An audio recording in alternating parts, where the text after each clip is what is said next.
Oimorenja neno malo Lwe TV kamora maintiere akao thuolo nieri maruaki e chenro mar duond mine kama kelo ni chenro nieri nyinga Joyce Oduor e studio mar Otieno makawuono thuon wach mabende wadwa wuoye e chenro mar duond mine en wakeini e telo kan koda kaindi kod wende studio adamie thuolo mondo mi oful no nyinge e kawadhi mbele kod twak machalo kamaindi machiegni ahinya chenro mar duond mine nyalo nyisowa nyingi gi kama iwuoke gi tich mitimo machiegni. Erokamano ahinya.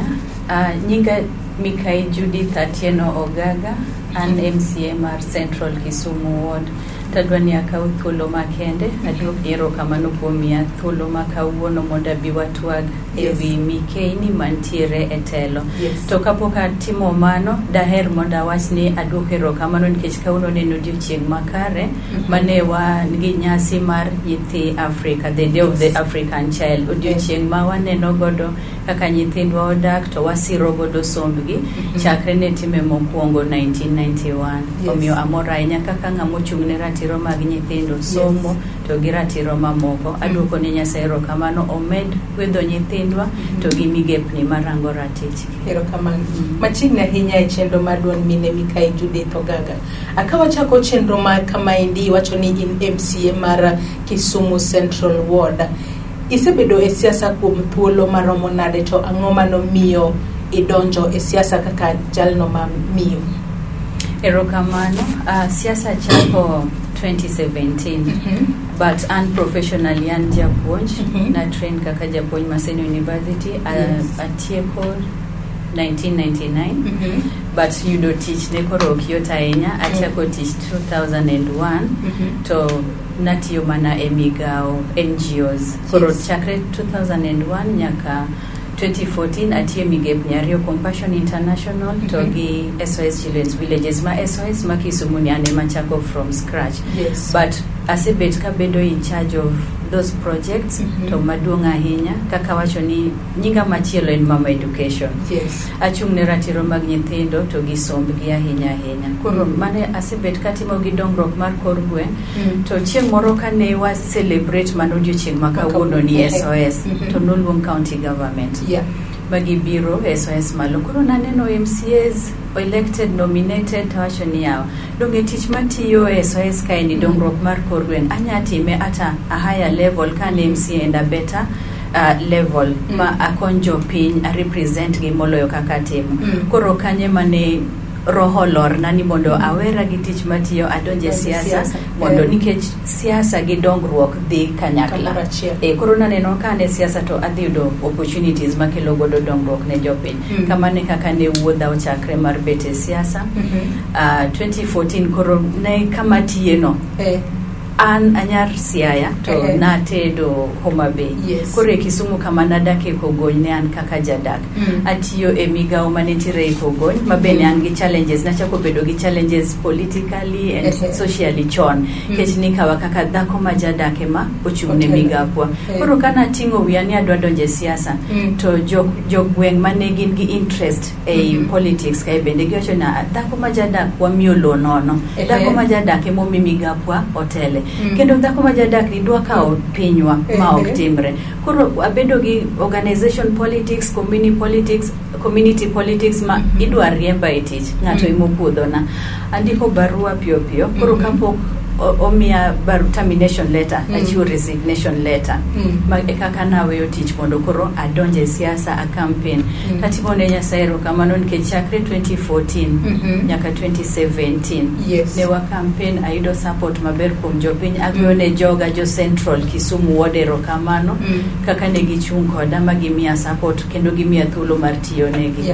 Koro kamane kaka nadonje siasa. To nyaka ne yieri kaka MCA mas Kisumu Central Ward 2017 nyaka gi seche gieki en ang'o ma isetimo kaka Judith mondo mi ikony jogo mamine kachiel kod nyithindo manyiri e ward mari kachiel kod Kisumu County as a whole?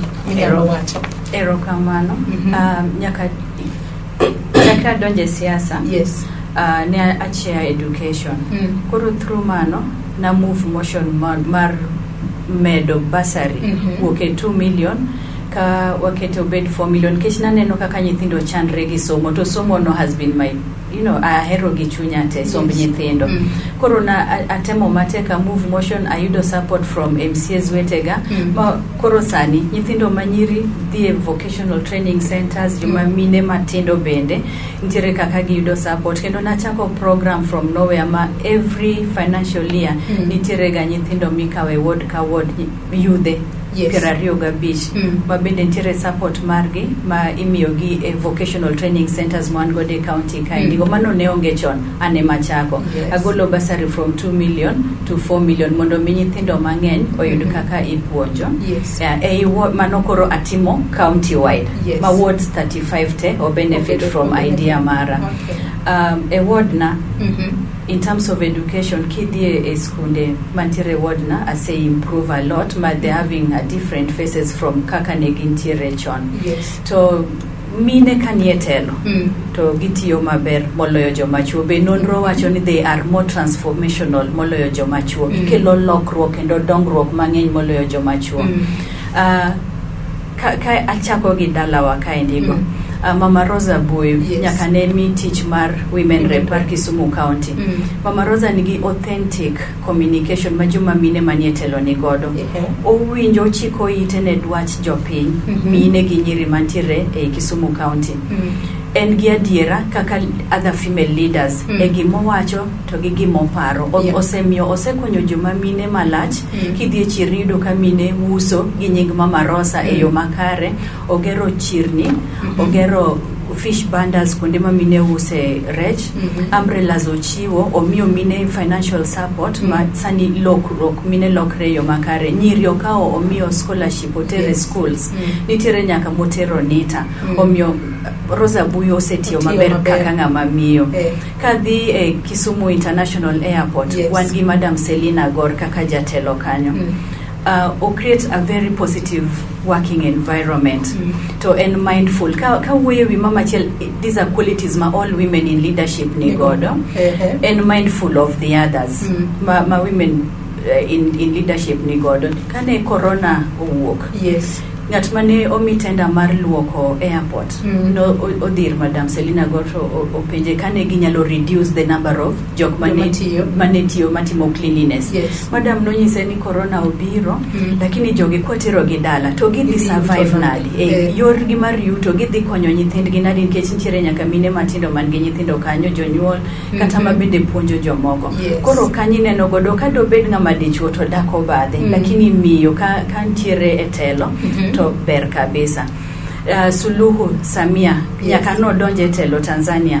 tudruok gi pinje maoko sani koro odhi malo kendo konyo secha kodonjo Tanzania ma ngima gi dhi lokre then kineno Kamala Harris ene lawyer achiel kuom lawyers ma dongo matiyo maber manitiyo maber oko kocha kendo tije pile odwaro lokruok piny kaendi go seche ma weche tek kabisa tiyudo ka ojiwo ji kendo ojiwo nyaka jotelo makiny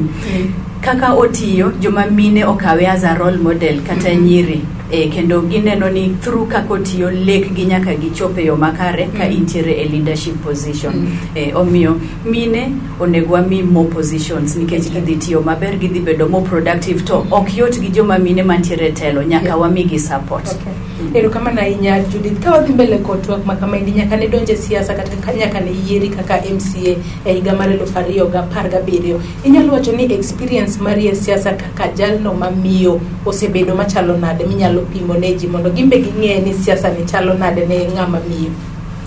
Ero kama na inya anasebet gi sigana mabore siasa kai makachako gano tanya gano nyaka ngodhiambo kadhoko duogo oakwath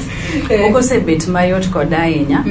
ng'ama miyo kidonje siasa onegi donj ka isewinjri gi family members gi magi ng'eyo gima idhi timo kaka idhi time gi expect anything nikech siasa is not a straight line ne joma mine ng'ama miyo kanie siasa en ng'ama wach mora dhi wach kume dhi hangne dhi kete wiye ng'ama miyo mane siasa oken mama moriere kaka jopinyo kawe en mama ma malaya en mama ma jamriambo mama ma ram gik maricho te iketo kuome koro magote ne an godo noketna Anu kanyal moso katanga madichwo mawe aweni amoso to amose genuinely an ka moso to ntiege ge momi to family na okne sana jaduong manada godo okne ngi understanding kanyo mabange duga realize ni kata kanomia support to oknomia support gi chuny moyangre koro nomio an siaso mi lose nyaka family na we separated. Now this is the third year nyaka ne wa separate to okaluor wacho asebet ka support joma mine kanyiso gi gima se wuothe mondo gibed gi ng'eyo to moko bentie ma ajiwo nikech giparo gan ka gima kamano timre ne gi to piny rumo ok en rumo mar piny kaka ng'ama miyo ibedo ma strong you remain focused kaka now I am in leadership and gi family issues atimo nango atho ashonia I need my safety and peace nikech I have to remain focused lek manase bet godo mar ward na gi jopiny mane wacho ni wadwaro a healthy central Kisumu ward ward ma nyithindo dhi school pinitiere thieth nitiere lek ni nyaka chope yo makare omiyo family issues a bet godo to thona emane dhi wuok nikech ogoya nyaka madak e ward for a whole week koro ne a separate adak seme anawacho nikech en adiera adak seme in a different sub county gi nyithinda odak town but nyithindo asetemo puonjo gi timo nigi counseling gibe gichako ngima manyien anosiepe gate noweya achako wuoth manyien achako dak manyien achako bet kosiepe gimora mora manyien but anyiso minen mano ok en giko ngima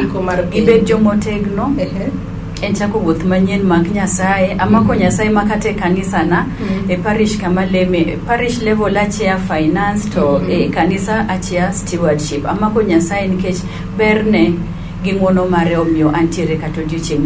makawuono to be momiya thuolo mar biro mondo awuogi kodu to gi mine wetena mantiere siasa ibi luongi nyinge te ibi wach te ibi hangni to kata ei jok ma itiyo godo bende ok wamor wate ng'ato bobiro to hagi te toki kota to chwe gi pala weche mihanganga to tich e siasa tek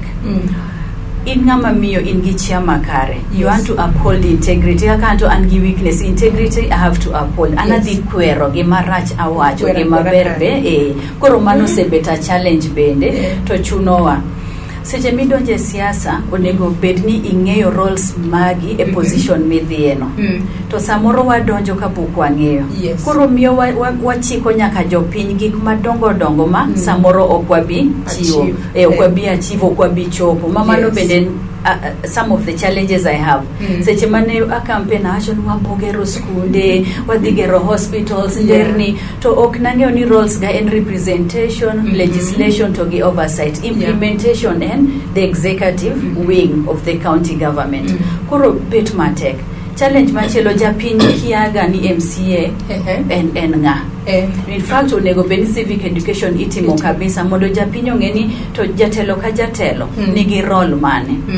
ibodo ka ting te oket ne MCA gimora mora motimre en ga MCA ndaro kethre MCA ng'ato tho gik moko te kata item nyiso ginia anase represent matero mbele kacha lakini koro warito nyaka chieng' ma executive osetimo processes monego japiny ok dwa winjo gidhi blame MCA koro mano miyo wa tich matek kaito poverty level bende ni mala ahinya I wish ne wanya bedo ga gi programs moko mwa empower godo jopiny mondo gibe giyud yuto mar gi makare dhano odhiero ko kai kato corona bende omiyo kata migepni manyocha konyo jopiny bende koro sani o withdraw shida tete mag jopiny handouts an kalure gi background mara community empowerment programs mane an godo akiachiwo handout miyo jopiny ok dwara an nikech ok achiw to kaito gi koro gi family problems gama bende ok adak kod gi e ward dho atemo wuothe ward but it is not very easy for me as a woman but actually awuotho manyaka tiek wuodhni makendo wanento bang' tieko wuoth watiyo maber koso kwatiyo maber nikech in terms of projects to asetemo kar manyalo kendo nitie jok ma appreciate kopogore gi family challenges ma isebedo kikale nitiere challenges kaka mage ma joma mine ma obedo elective positions nyalo bedo ni kale to ere kaka challenges makamago nyalo bedo overcome adwani wakaw yoyo matin kwa duogo tibiro duoko na penjo mapenji noero Ajando Malolwe TV wabiro ka yoyo matin kaito biro duogo e telo mar ariyo mar chenro nieri mar duond mine aka studio mar otieno makawuono wan kod Mikai Judith Ogaga mabende en MCA noero mar Kisumu Central Ward kabendo nyiso wakanyo nieri ni yiero ng'ama miyo mondo bende telo en gino eno manyalo kelo lokruok maber moloyo nikech joma mine telo gi ber ahinya kendo ginyalo kelo pogruok kata lokruok maduong' e pacho kaendi. Imedo mana kete e TV marwa mar Lolwe.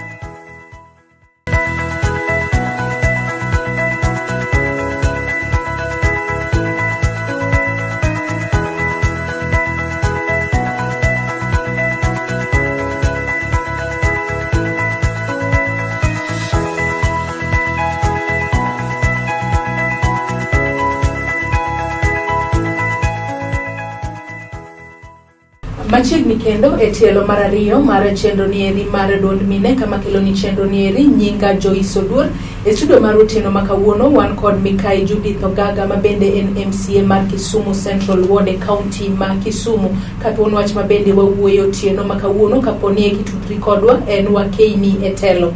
Akaw dhi mbele kotwak machalo kama indi Judith, gin challenges kaka mage ma joma mine ma toro kale kinde goeko mag timo campaigns mag gi ka gidwaro vaifo kombe mopogore pacho kaendi. Erokamano ng'ama miyo kata kitimbewa to gi chikewa mag luo okonego bedni tingo wi koro ka ng'ama kati winji kata ichungni koro ine e position moro maduong'. Koro wan onego bedni wan ga mana jok oleng makitemo chung okwinji maka ikelo ni koro in bedwa temo chung to culturally in disadvantaged. Joma miyo yudo ka gionge information ok gin empowered. Onge information ma ok ong'eyo kata ni kama otimre onego tim kama to mane momiyo nago erokamano ne organizations matiego joma mine madwa campaign mondo ging'e kata ni ka odwa run a campaign to onego bed gi brand ne onego bed gi strategy onego bed gi the different teams madhi konye campaign coordinators joporo nyako bed godo bago gik ma joma mine onge information. Ng'ama miyo is not empowered financially.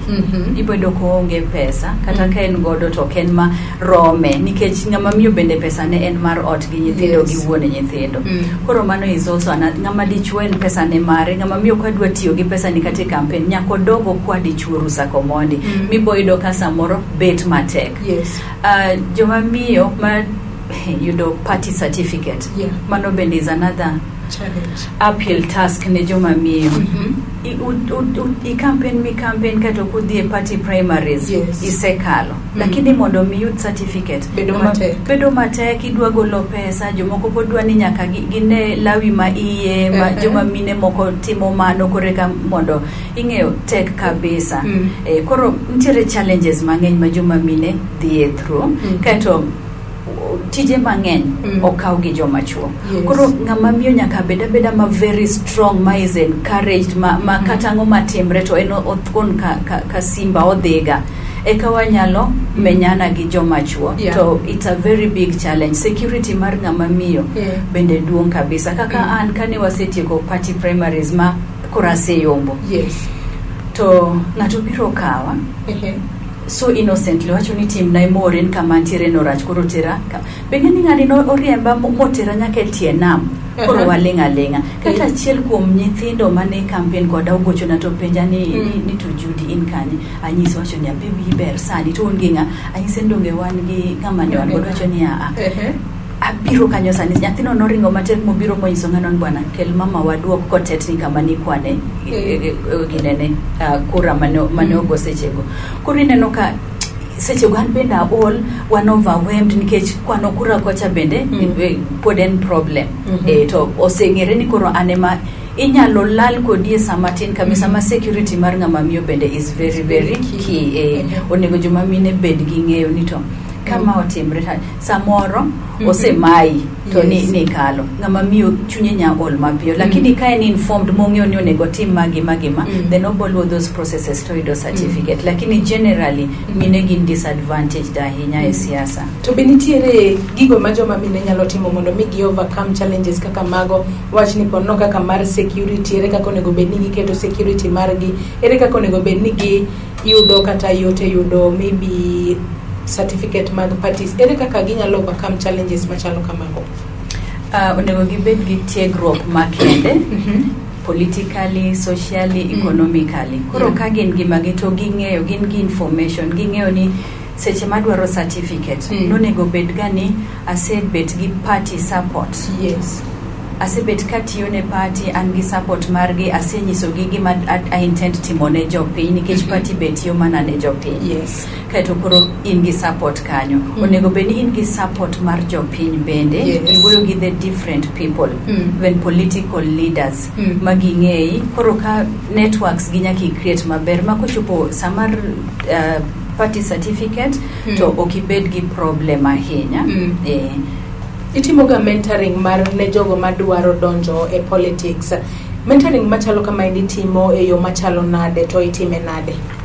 Erokamano nyadendi wadwa. Nanyisi ni nyinga machielo en Mama Education. Koro puonj to en gima aparo ni kata Nyasaye bo makapoda puonja dito emomiyo naero mondo atim this mentoring program. Kaka ne opuonja imigepni mamoko en mor mara mondo an be I give back to the community. Koro mane momiyo sani atudra gi migepni mamoko mabende timo the same programs. Arifa jogo madwa chung ano kaja wuore ngeni siasa ka beji wuore makisemake to en mari forever be oki train ngato oki mentor ngato no coaching. To anta gombo ni atim mano mondo gin bende gibed gi tiegruok ma sani kaka awuoyo kodini nationally tere program matimo gi migao moro ma a mentor ji 60 different political positions. Wasebet ko bet gi Zoom meetings apuonjo gi what it entails to run a campaign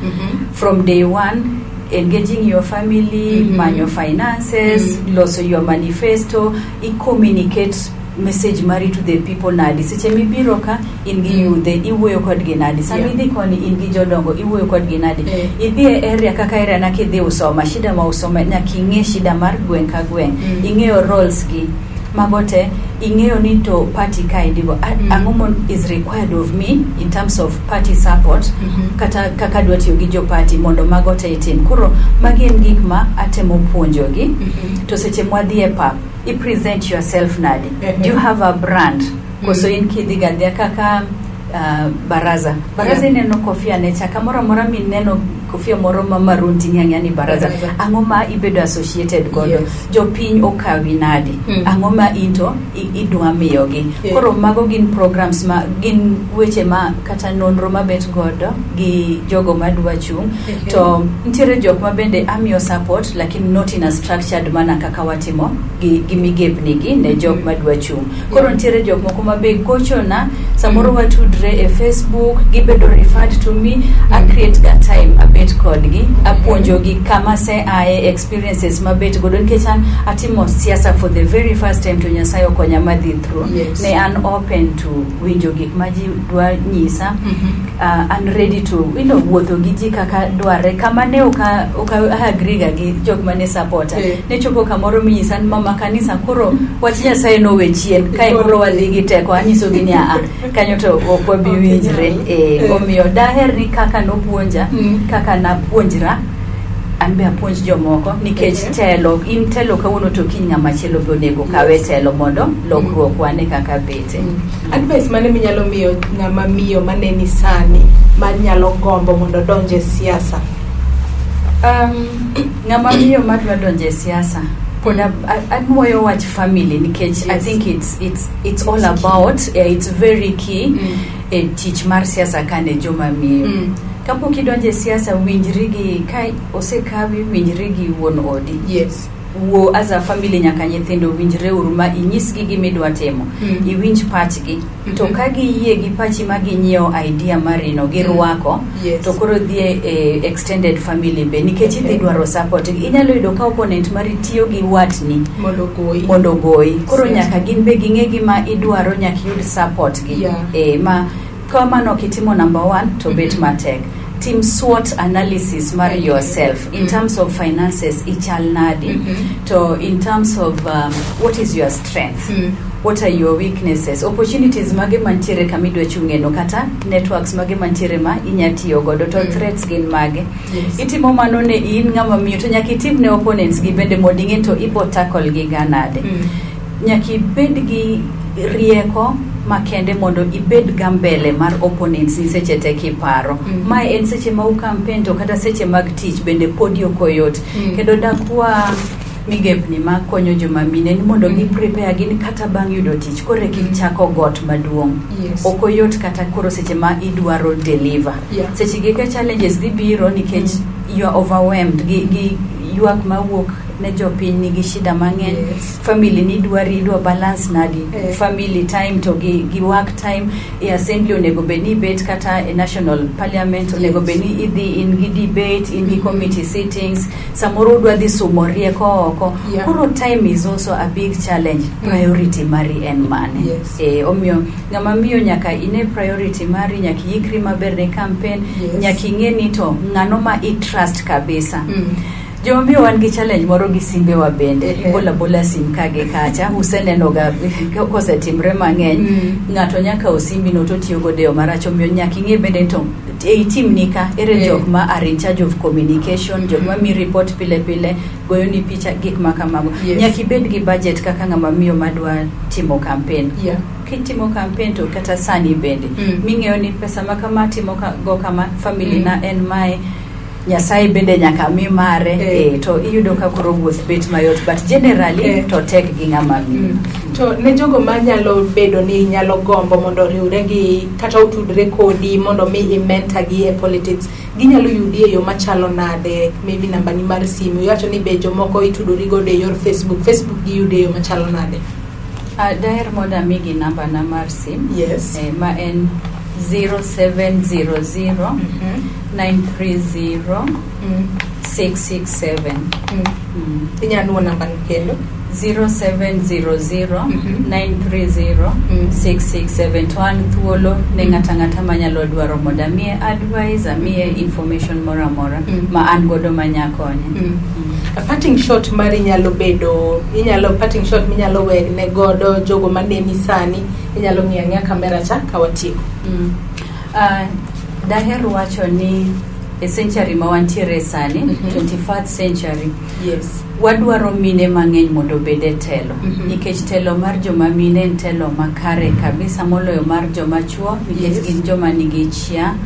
makare kendo gin kaka na wacho gin mindful of the other people to gikelo lokruok gi dongruok moloyo joma moko bendo miyo onego bedni wamiyo joma mine support nikech mine mantiere telo ok yude mayot ahinya to nego give support from all corners obed from the government from churches from the public all of us kaeto nitiere gima iluongo bende ni gender pay gap mae en pogruok mantiere msara mar joma chuo to gi joma mine ma en very costly en oduong kabisa koro ber ka joma mine wanyalo mana tieke ka joma mine mang'eny omi telo omio akwayo ni kochakre kawuono going forward wa support joma mine wamigi thuolo mar tiyonwa kendo kata seche magine tichno to bende mondo wamigi support to kaka nasewuoyo wi joma mine mamoko ma bende tiyo Rosa Buyu Selina Gore Kamala Harris Vice President ma US to kata an be gi lokruok masekelo gi anyalo wacho atieko ka wacho ni telo mar ng'ama miyo en telo maber kabisa to lakini okoyot mondo wami joma miyo support Janno Malolwe TV de wagomba inyadhi mbele kotwak machalo kama hindi lakini nyesani samarwa mano miwa userumo Gikanyo machopo godo e giko mar chenro mar duond mine mabende ne waikoni e Lolwe TV otieno makawuono kanan ka indi kod Mikai Judith Ogaga mabende en MCA mar Kisumu Central Ward kabendo nyisowa kanyo ni telo mar joma mine en telo maber kendo ji duto nego wuog oko mondo sir joma mine e laro kombe mopogore opogore e pacho ka indi mondo pinywa mar Kenya obed gi telo maber kendo makare. Kendo warome chenro machielo oriti masani nyinga Joyce Oduor. Erokamano. Thank you.